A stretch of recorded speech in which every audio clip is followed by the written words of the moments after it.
हुज़ूर सल्लल्लाहु अलैहि वसल्लम जी ज़ाते बाबरकात सुजाग थया दोस्तों अज़ीज़ो हज़रत जिब्रील अमीन आसमान नमा जन्नत मा मदीने जे मीर जे सिंगार जे लाए उता पानी खयूं आयो हो जो हुरन भी चयो हो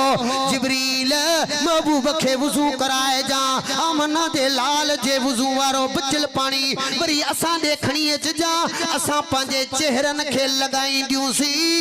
मुस्तफा जे सदके रब जे नूर के वधाए चली दो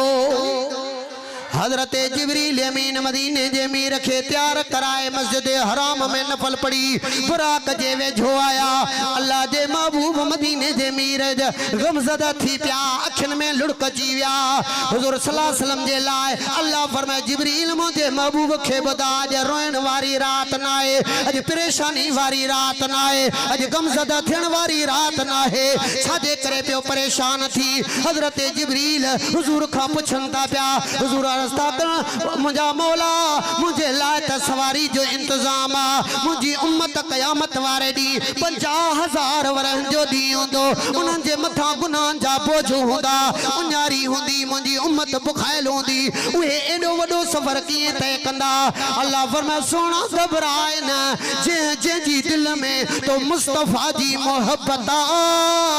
उन जी कब्र ते बे मां अल्लाह तो मुस्तफा दे सदके सवारी इंतजाम कंदो मां सवारी मोकलींदो मां हुजूर बुराक जे वेझो थिया बुराक टडण कुडण लगो हुजूर सल्लल्लाहु अलैहि वसल्लम जी ज़ाती बाबरकात जे सवारी जे लाए जिब्रील सोचे तो पियो बुराक पेरी मुखे खबर हुजे आ त तोखे न वठी अचा